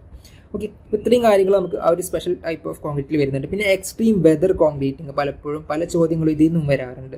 എന്തൊക്കെയാണ്? കോൾഡ് വെതറിങ് കോൺക്രീറ്റ് ഉണ്ട്. ഈ നേരത്തെ പറഞ്ഞ മാസ് കോൺക്രീറ്റിംഗ് അതിൻ്റെ ഒരു എക്സാമ്പിളാണ് കോൾഡ് വെതറിങ്. അതുപോലെ തന്നെ ഹോട്ട് വെതർ കോൺക്രീറ്റിംഗ് വരുന്നുണ്ട്. അതുപോലെ തന്നെ അണ്ടർ വാട്ടർ കോൺക്രീറ്റിംഗ്. ഇതൊക്കെയാണ് നമുക്ക് സ്പെഷ്യൽ ടൈപ്സ് അല്ലെങ്കിൽ സ്പെഷ്യൽ വെതർ കണ്ടീഷൻസിൽ നമ്മൾ കോൺക്രീറ്റിംഗ് ചെയ്യുന്ന സമയത്ത് അവിടെ എന്തെല്ലാം പ്രിക്കോഷൻസ് ആണ് എടുക്കേണ്ടത് അല്ലേ. അതുപോലെ നമ്മൾ സീ വാട്ടറിനകത്ത് അല്ലെങ്കിൽ സീയുടെ അടിയിൽ നമുക്ക് ബ്രിഡ്ജൊക്കെ ഉണ്ടാക്കുന്ന സമയത്ത് അവിടെ ആ ഒരു ഇതിൻ്റെ ഫൗണ്ടേഷനൊക്കെ പ്രൊവൈഡ് ചെയ്യുന്ന സമയത്ത് അവിടെ നമ്മൾ യൂസ് ചെയ്യുന്ന കോൺക്രീറ്റിങ്ങിൽ ഈ ഒരു കോൺക്രീറ്റ് സീ വാട്ടറിനോട്ട് എക്സ്പോസ് ആവും. അപ്പോൾ ആ സമയത്ത് നമ്മൾ എന്തെല്ലാം കാര്യങ്ങളാണ് പ്രത്യേകം ശ്രദ്ധിക്കേണ്ടത് കാര്യങ്ങളൊക്കെയാണ് നമുക്ക് ഈ ഒരു ഭാഗത്ത് പഠിക്കാനുള്ളത്. പിന്നെ നമ്മൾ ഇതിന് യൂസ് ചെയ്യേണ്ടുന്ന ടെക്സ്റ്റ് ബുക്ക് കാര്യങ്ങളൊക്കെയാണ് ഇവിടെ കൊടുത്തിട്ടുള്ളത്. അപ്പോൾ ഈ ടെക്സ്റ്റ് ബുക്ക് കാര്യങ്ങളൊക്കെ നിങ്ങളുടെ ലൈബ്രറിയിൽ അവൈലബിൾ ആയിരിക്കും. നിങ്ങൾ അത് ആവശ്യമുണ്ടെങ്കിൽ അത് എടുക്കുക, ഇല്ലാന്നുണ്ടെങ്കിൽ നിങ്ങൾക്ക് നിങ്ങളുടെ ടീച്ചേഴ്സ് ഇതിന് നോട്ട്സ് കാര്യങ്ങളൊക്കെ തരും. ഓക്കെ ആണല്ലോ. നമുക്ക് അടുത്ത സബ്ജക്റ്റ് നോക്കാം. അപ്പോൾ നമ്മൾ 2 സബ്ജക്റ്റ് പറഞ്ഞു. ഏതൊക്കെയാണ് നമ്മൾ 2 സബ്ജക്റ്റുകൾ ഇപ്പോൾ ഏതൊക്കെയാണ് പറഞ്ഞതാ? ഒന്ന് അഡ്വാൻസ്ഡ് സർവേയിങ് പറഞ്ഞു, അതുപോലെ തന്നെ കോൺക്രീറ്റ് ടെക്നോളജി പറഞ്ഞു. ഇനി അടുത്ത് നമുക്ക് നോക്കാനുള്ളത് BCCM എന്ന് പറഞ്ഞ സബ്ജക്റ്റാണ്. BCCM നോക്കാം. നോക്ക്, building construction and construction materials. Okay, subject code 3013 വന്നിട്ടുള്ള BCCM എന്ന് പറഞ്ഞ സബ്ജക്റ്റാണ്. അപ്പോൾ ഇതിൽ എന്തൊക്കെ കാര്യങ്ങളാണ് പഠിക്കാനുള്ളത്? അപ്പോൾ പ്രധാനമായിട്ടും ഇവിടെ കൊടുത്തിട്ടുള്ള കാര്യങ്ങൾ തന്നെയാണ് അല്ലേ. ഇവിടെ എന്തൊക്കെ കാര്യങ്ങളാണ് ഇപ്പോൾ കൊടുത്തത്? ഓക്കെ, കൺസ്ട്രക്ഷൻ മെറ്റീരിയൽസിനെ കുറിച്ച് പഠിക്കേണ്ടതുണ്ട്. അതുപോലെ തന്നെ ബിൽഡിംഗ് കൺസ്ട്രക്ഷൻ്റെ പല ടെക്നിക്കുകൾ അല്ലെങ്കിൽ അതിൻ്റെ പ്രോസസ്സുകൾ കാര്യങ്ങൾ, ഇത്രയും കാര്യങ്ങൾ തന്നെയാണ് നമുക്ക് ഈ ഒരു 4 മൊഡ്യൂളുകളിലായിട്ട് പഠിക്കാനുള്ളത്. ഓക്കെ, അപ്പോൾ നമ്മൾ നേരത്തെ പറഞ്ഞു ഈ ഒരു ഫസ്റ്റ് 2 മൊഡ്യൂൾ നമുക്ക് പഠിക്കാനുള്ളത് കൺസ്ട്രക്ഷൻ മെറ്റീരിയൽസിനെ കുറിച്ചാണ്. പിന്നെ വരുന്ന 3ഉം 4ഉം മൂന്നാമത്തെയും 4ാമത്തെയും മൊഡ്യൂളിൽ നമുക്ക് പഠിക്കാനുള്ളത് കൺസ്ട്രക്ഷൻ ടെക്നിക്സ് ആണ്. ഓക്കെ, അല്ലെങ്കിൽ ബിൽഡിംഗ് കൺസ്ട്രക്ഷൻ. ഇതാണ് നമുക്ക് പഠിക്കാനായിട്ടുള്ളത്. നോക്കാം. മൊഡ്യൂൾ 1 ഫസ്റ്റ് പഠിക്കാനുള്ളത് ഒന്ന് ക്ലാസിഫിക്കേഷൻ ഓഫ് മെറ്റീരിയൽസ് ആണ്. ബ്രോഡ് ക്ലാസിഫിക്കേഷൻ ഓഫ് മെറ്റീരിയൽസ്, അതായത് natural, artificial, special, finished and recycled, അങ്ങനെ ഒരു 5 ടൈപ്പ് ക്ലാസിഫിക്കേഷൻ പറയുന്നുണ്ട്. അതിൻ്റെ എക്സാമ്പിൾസും ഇത്ര മാത്രം നോക്കി വെച്ചാൽ മതി. പിന്നെ നമുക്ക് ഈ ഒരു മൊഡ്യൂളിൽ പ്രധാനമായിട്ട് നോക്കേണ്ടുന്ന കാര്യങ്ങളാണ്. ഒന്ന് സ്റ്റോണിനെ കുറിച്ച് പഠിക്കേണ്ടതുണ്ട്. അതുപോലെ തന്നെ timber, stone, timber, lime and brick. Okay, ഈ ഒരു 4 ടോപ്പിക്കാണ് പ്രധാനമായിട്ട് വരുന്നത്. അപ്പോൾ സ്റ്റോണിനെ കുറിച്ച് പഠിക്കുമ്പോൾ അതിൻ്റെ ക്വാളിറ്റീസ് എന്തൊക്കെയാണെന്നുള്ളത് നോക്കുക. അതുപോലെ തന്നെ അതിൻ്റെ ക്ലാസിഫിക്കേഷൻ. ഓക്കെ, ഇനി അതുപോലെ തന്നെ ടിമ്പറിൻ്റെ കേസിൽ ടിമ്പറിൻ്റെ സീസണിങ് പഠിക്കേണ്ടതുണ്ട്. ടിമ്പറിൽ വരുന്നിട്ടുള്ള ഡിഫക്ട്സുകൾ പഠിക്കേണ്ടതുണ്ട്. എന്തെല്ലാം കാര്യങ്ങളാണ് അതിൻ്റെ ഡിഫക്റ്റുകൾ, ഓക്കെ, ഏതൊക്കെ ടൈപ്പ് ഡിഫക്റ്റുകളുണ്ട് കാര്യങ്ങളൊക്കെ അതിൽ നോക്കേണ്ടതുണ്ട്. അതുപോലെ തന്നെ ലൈം, ചുണ്ണാമ്പ് അല്ലേ. ലൈം യൂസ് ചെയ്യുന്ന സമയത്ത് അതിൻ്റെ എന്തെല്ലാം യൂസുകളാണ്, അതിൻ്റെ പ്രോപ്പർട്ടീസ് എന്തൊക്കെയാണ്, അതിൻ്റെ ടൈപ്സ് എന്തൊക്കെയാണ്. നമുക്കറിയാം പല ടൈപ്പ് വരുന്നുണ്ട്. Fat lime, poor lime, hydraulic lime, അങ്ങനെ പല ടൈപ്പ് ലൈമുകളുണ്ട്. അതിനെക്കുറിച്ചൊക്കെ പഠിക്കേണ്ടതുണ്ട്. പിന്നെ ബ്രിക്കിൻ്റെ കേസിൽ നമുക്ക് അതിൻ്റെ മാനുഫാക്ചറിങ് എന്തൊക്കെയാണെന്നുള്ളത് പഠിക്കണം. അതുപോലെ തന്നെ അതിൻ്റെ കുറച്ച് സ്പെഷ്യൽ ടൈപ്സ് ഓഫ് ബ്രിക്ക് വരുന്നുണ്ട്, അത് പഠിക്കണം. പിന്നെ ഫീൽഡ് ടെസ്റ്റ് ഓൺ ബ്രിക്ക് പഠിക്കേണ്ടതുണ്ട്. Characteristics of good brick. ഇത്രയും കാര്യങ്ങളാണ് നമുക്ക് മൊഡ്യൂൾ 1 പ്രധാനമായിട്ട് നോക്കാൻ ഉള്ളത്, ഈ ഒരു BCCM എന്ന് പറഞ്ഞ സബ്ജക്റ്റ്. ഇനി മൊഡ്യൂൾ 2 നോക്ക്. മൊഡ്യൂൾ 2 നമുക്ക് വന്നിട്ടുള്ളത് ഫ്ലോറിംഗ് മെറ്റീരിയൽസ്, അതുപോലെ തന്നെ ഫിനിഷിംഗ് മെറ്റീരിയൽസ് കാര്യങ്ങളൊക്കെയാണ്. ഓക്കെ, ഇപ്പോൾ ഫ്ലോറിംഗ് മെറ്റീരിയൽസ് ആയിട്ടുള്ള ഗ്രാനൈറ്റ്, മാർബിൾ, ക്ലേ ടൈൽ, അങ്ങനെ സെറാമിക് ടൈലുമായി ബന്ധപ്പെട്ടുള്ള കാര്യങ്ങളൊക്കെയാണ് അവിടെ പറയാനുള്ളത്. പിന്നെ അതുപോലെ തന്നെ വുഡ് പ്രോഡക്റ്റുകളായിട്ടുള്ള പ്ലൈവുഡ് വരുന്നുണ്ട്, particle board, veneer, laminated board കാര്യങ്ങളൊക്കെ അതിനെക്കുറിച്ചും പഠിക്കേണ്ടതുണ്ട്. അതുപോലെ തന്നെ ടൈപ്സ് ഓഫ് ഗ്ലാസ്സുകൾ, പല ടൈപ്പ് ഗ്ലാസ്സുകൾ നമ്മൾ ഈ ഒരു കൺസ്ട്രക്ഷൻ ഇൻഡസ്ട്രിയിൽ യൂസ് ചെയ്യുന്നുണ്ട്. അതിൻ്റെ കുറച്ച് ടൈപ്സും അതിൻ്റെ കുറച്ച് പ്രോപ്പർട്ടീസും എക്സാമ്പിൾസും, ഇത്രയും കാര്യങ്ങളാണ് അതിൽ പഠിക്കാനായിട്ടുള്ളത്. പിന്നെ വരുന്നതാണ് ഈ ഒരു ടെർമൈറ്റ് പ്രൂഫിങ് അല്ലെങ്കിൽ വാട്ടർ പ്രൂഫിങ്, ടെർമൈറ്റ് പ്രൂഫിങ്. ഈ ഒരു കൺസ്ട്രക്ഷൻ ടെക്നിക്സിനൊക്കെ നമ്മൾ യൂസ് ചെയ്യുന്ന മെറ്റീരിയൽസ് അല്ലെങ്കിൽ അതിന് യൂസ് ചെയ്യുന്ന കോമ്പൗണ്ടുകൾ ഏതൊക്കെയാണെന്നുള്ളതാണ്. ഓക്കെ, അതുപോലെ തന്നെ നമുക്ക് പഠിക്കാനുള്ള മറ്റൊരു കാര്യമാണ് POP, പ്ലാസ്റ്റർ ഓഫ് പാരീസ്. പിന്നെ വരുന്നതാണ് പെയിൻറ്റ്. ഓക്കെ, ഇപ്പോൾ പെയിൻറ്റ് വരുന്നുണ്ട്, വൈറ്റ് വാഷ്, സിമെൻറ്റ് പെയിൻറ്റ്, അതിൽ വരുന്ന കുറച്ച് സബ് ടൈപ്സ് ആണ്. പിന്നെ ഡിസ്റ്റംബർ വന്നിട്ടുണ്ട്, ഓയിൽ പെയിൻറ്റ്, വാർണിഷ്. ഇത്രയും കാര്യങ്ങൾ അതിലും പഠിക്കേണ്ടത്. പലപ്പോഴായിട്ട് പല ചോദ്യങ്ങളും അതുമായി ബന്ധപ്പെട്ട് വന്നിട്ടുണ്ട്. പെയിൻറ്റ് പഠിക്കുമ്പോൾ പെയിൻറ്റിൽ വരുന്ന ഇൻഗ്രീഡിയൻറ്റുകൾ എന്തൊക്കെയാണെന്നുള്ളത് നോക്കേണ്ടതുണ്ട്. ഓക്കെ ആണല്ലോ. പിന്നെ വരുന്നതാണ് ഈ ഒരു ഇൻഡസ്ട്രിയൽ വേസ്റ്റ് മെറ്റീരിയൽസ്, അതുപോലെ തന്നെ agricultural waste materials, agro waste materials കേട്ടോ, അതും പഠിക്കേണ്ടതുണ്ട്. പിന്നെ last one special processed construction materials ആയിട്ടുള്ള ഫെറോക്രീറ്റ്, അതുപോലെ ആർട്ടിഫിഷ്യൽ ടിമ്പർ, MDF, HDF കാര്യങ്ങളൊക്കെ അത് പഠിക്കേണ്ടതായിട്ട് വരുന്നുണ്ട്. ഓക്കെ, അപ്പോൾ മൊഡ്യൂൾ 1ഉം 2ഉം നമ്മൾ പ്രധാനമായിട്ടും ഈ ഒരു മെറ്റീരിയൽസാണ് ഡീൽ ചെയ്തിട്ടുള്ളത്. കൺസ്ട്രക്ഷൻ നമ്മൾ യൂസ് ചെയ്യുന്ന പല ടൈപ്പ് മെറ്റീരിയൽ, അതായത് കൺവെൻഷനലായിട്ട് നമ്മൾ യൂസ് ചെയ്യുന്ന മെറ്റീരിയൽസും, അതുപോലെ തന്നെ ഇപ്പോൾ നിലവിൽ നമ്മൾ ഇപ്പോഴത്തെ ഇൻഡസ്ട്രിയിൽ യൂസ് ചെയ്യുന്ന പുതിയ ടൈപ്പ് മെറ്റീരിയൽസും, അതുകൂടെയാണ് നമ്മൾ ഈ ഒരു മൊഡ്യൂൾ 1ലും 2ലും ഇപ്പോൾ നോക്കിയിട്ടുള്ളത്. ഇനി മൊഡ്യൂൾ 3ൽ എന്തൊക്കെ വരുന്നത് നോക്കാം. മൊഡ്യൂൾ 3ൽ നോക്കും. ഫസ്റ്റ് നമുക്ക് ക്ലാസിഫിക്കേഷൻ ഓഫ് ബിൽഡിങ്സ് ആണ്. ഓക്കെ, നാഷണൽ ബിൽഡിംഗ് കോഡ് അല്ലെങ്കിൽ NBC പ്രകാരം ഈ ഒരു ബിൽഡിങ്ങിൻ്റെ പല ടൈപ്പ് ക്ലാസിഫിക്കേഷൻ വരുന്നുണ്ട്. റെസിഡൻഷ്യൽ ബിൽഡിംഗ് വരുന്നുണ്ട്, അതുപോലെ ഇൻസ്റ്റിറ്റ്യൂഷണൽ, എഡ്യൂക്കേഷണൽ, അങ്ങനെ പല ടൈപ്പ് വരുന്നുണ്ട്. അത് നമുക്ക് അവിടെ പഠിക്കേണ്ടതായിട്ടുണ്ട്. അതുപോലെ തന്നെ ടൈപ്സ് ഓഫ് കൺസ്ട്രക്ഷൻ്റെ പല ടൈപ്സ് വരുന്നുണ്ട്. ലോഡ് ബിയറിംഗ് വാൾ സ്ട്രക്ചർ വരുന്നുണ്ട്, ഫ്രെയിംഡ് സ്ട്രക്ചർ, അങ്ങനെ കോമ്പോസിറ്റ് സ്ട്രക്ചർ, ഇത്തരം കാര്യങ്ങളൊക്കെയാണ് അതിൽ പഠിക്കേണ്ടതായിട്ടുള്ളത്. പിന്നെ ബിൽഡിംഗ് കമ്പോണൻസിൻ്റെ പല ടൈപ്പ് കമ്പോണൻസ് വരുന്നുണ്ട് അല്ലേ. നമുക്ക് സോയിലിൻ്റെ താഴെ വരുന്ന സബ്സ്ട്രക്ചർ മുതൽ സൂപ്പർ സ്ട്രക്ചർ ആയിട്ടുള്ള പല ടൈപ്സ് അല്ലെ, വാൾസ്, പാർട്ടീഷൻ വാൾസ്, ക്യാവിറ്റി വാൾ, അല്ലെങ്കിൽ ലിൻഡൽ, ഡോറ്, കാര്യങ്ങളൊക്കെയാണ് അതിൽ വരുന്നിട്ടുള്ളത്. ഓക്കെ, അതുപോലെ തന്നെ വരുന്നിട്ടുള്ള ഫസ്റ്റ് ഒരു ടെക്നിക്കാണ് എർത്ത് വർക്ക് എക്സ്കവേഷൻ ഫോർ ഫൗണ്ടേഷന് വേണ്ടിയിട്ടുള്ള എക്സ്കവേഷൻ ടെക്നിക്ക്. അപ്പോൾ എക്സ്കവേഷൻ ചെയ്യുന്ന സമയത്ത് നമ്മളവിടെ എന്തൊക്കെ കാര്യങ്ങളാണ് ശ്രദ്ധിക്കേണ്ടത്, മണ്ണെടുക്കുന്ന സമയത്ത് ആ മണ്ണ് വീണ്ടും ആ കുഴിയിലോട്ട് ഇടിഞ്ഞ് വീഴാണ്ടിരിക്കാൻ വേണ്ടിയിട്ട് നമ്മൾ എന്തെല്ലാം കാര്യങ്ങൾ അവിടെ ചെയ്യേണ്ടതുണ്ട്. ഓക്കെ, അപ്പോൾ അതിനാണ് നമ്മൾ ടിമ്പറിങ് ആൻഡ് സ്ട്രട്ടിങ് എന്നൊക്കെ പറയുന്നത്. പിന്നെ നമ്മൾ ഈ ഒരു ഫങ്ഷൻസ് ഓഫ് ഫൗണ്ടേഷൻ പറയേണ്ടതുണ്ട്, ഏതൊക്കെ ടൈപ്സ് ഫൗണ്ടേഷൻ ഉണ്ട് എന്നുള്ളത് നോക്കേണ്ടതുണ്ട്. പലപ്പോഴായിട്ട് പല ചോദ്യങ്ങളും ആ ഒരു ഭാഗത്ത് നിന്ന് ചോദിക്കാറുണ്ട്. ഓക്കെ, ഇനി മൊഡ്യൂൾ 4 നോക്കുക. മൊഡ്യൂൾ 4ൽ വന്നിട്ടുള്ളത് ടൈപ്സ് ഓഫ് സ്റ്റോൺ മേസൺറിയിൽ വരുന്ന പല ടൈപ്സ് വരുന്നുണ്ട്. പ്രധാനമായിട്ട് റബിൾ മേസൺറി വരുന്നുണ്ട്, ആഷ്ലർ മേസൺറി വരുന്നുണ്ട്. പിന്നെ അതിൻ്റെ കുറച്ച് സബ് ടൈപ്സ് ഉണ്ട്, അതും നമ്മളിപ്പോൾ ഡീറ്റെയിൽ ആയിട്ട് ഇപ്പോൾ പറയുന്നില്ല, നമുക്ക് ക്ലാസ് എടുക്കുന്ന സമയത്ത് പറയാം. പിന്നെ വന്നിട്ടുള്ള അതിൻ്റെ സ്റ്റോൺ മേസൺറിൻ്റെ പർപ്പസ് അല്ലെങ്കിൽ അതിൻ്റെ പ്രിക്കോഷൻസ് കാര്യങ്ങളൊക്കെയാണ്. പിന്നെ വന്നിട്ടുള്ളത് ബ്രിക്ക് മേസൺറി. സ്റ്റോൺ മേസൺറി പഠിക്കുന്ന സമയത്ത് തന്നെ ബ്രിക്ക് മേസൺറി പഠിക്കേണ്ടതുണ്ട്. അതിൽ യൂസ് ചെയ്യുന്ന കുറച്ച് ടേംസുകൾ, പിന്നെ ബോണ്ട്സുകൾ, header bond, stretcher bond, English bond, Flemish bond ഒക്കെയാണ്. അതിലെന്തൊക്കെ ഡിഫറൻസുകളാണ് വരുന്നത്, പിന്നെ എന്തെല്ലാം പ്രിക്കോഷൻസ് ആണ് ഈ ഒരു സ്റ്റോൺ മേസണിൻ്റെ കേസായാലും ബ്രിക്ക് മേസണിൻ്റെ കേസായാലും യൂസ് ചെയ്യേണ്ടത്. പിന്നെ വരുന്നതാണ് ഈ ഒരു scaffolding shoring. Okay, scaffolding shoring, അതുപോലെ അണ്ടർപിന്നിങ് ആൻഡ് ഫോം വർക്ക്. അപ്പോൾ എന്താണ് സ്കാഫോൾഡിങ് എന്ന് പറഞ്ഞിട്ടുണ്ടെങ്കിൽ, നമ്മൾ എന്താ പറയുക, മേസൺസ് അല്ലെങ്കിൽ വർക്കേഴ്സൊക്കെ വർക്ക് ചെയ്യുന്ന സമയത്ത് ഒരു പരിധി കഴിഞ്ഞിട്ടുണ്ടെങ്കിൽ അല്ലെ, അപ്പോൾ നമ്മളൊരു വാൾ കൺസ്ട്രക്ട് ചെയ്യുകയാണെന്നുണ്ടെങ്കിൽ ഒരു പരിധി കഴിഞ്ഞിട്ടുണ്ടെങ്കിൽ പിന്നെ അവർക്ക് ഒരു നിലത്ത് നിന്ന് വർക്ക് ചെയ്യാനായിട്ട് സാധിക്കില്ല, ഉയരത്തേക്ക് എത്തില്ല.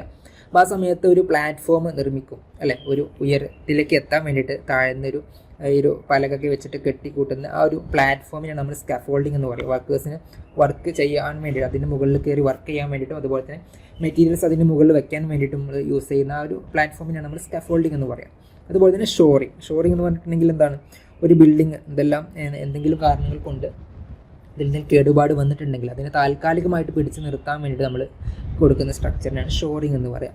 പിന്നെ അതുപോലെ തന്നെ ഫൗണ്ടേഷൻ്റെ എന്തെങ്കിലും മോഡിഫിക്കേഷന് വേണ്ടിയിട്ട് അല്ലെങ്കിൽ ഫൗണ്ടേഷൻ സ്ട്രോങ് ആക്കാനൊക്കെ വേണ്ടിയിട്ട് നമ്മൾ യൂസ് ചെയ്യുന്ന പ്രോസസ്സിനെയാണ് നമ്മൾ അണ്ടർ പിന്നിങ് എന്ന് പറയാം. പിന്നെ ഫോം വർക്ക് എന്ന് പറഞ്ഞാൽ എന്താണ്, ഫോം വർക്ക് എന്ന് പറഞ്ഞിട്ടുണ്ടെങ്കിൽ നമുക്കറിയാം കോൺക്രീറ്റിംഗ് ഒക്കെ ചെയ്യുന്ന സമയത്ത് അല്ലേ, കോൺക്രീറ്റിംഗ് ചെയ്യുന്ന സമയത്ത് നമ്മൾ കോൺക്രീറ്റ് അതിനകത്തേക്ക് ഇടാൻ വേണ്ടിയിട്ട് നമ്മളൊരു ഈ ഒരു വുഡ് വെച്ചിട്ട് അല്ലെങ്കിൽ പലകൊക്കെ വെച്ചിട്ട് തട്ടടിക്കും അല്ലേ, ആ തട്ടടിക്കുന്നതിനാണ് നമ്മൾ ഫോം വർക്ക് എന്ന് പറയാം.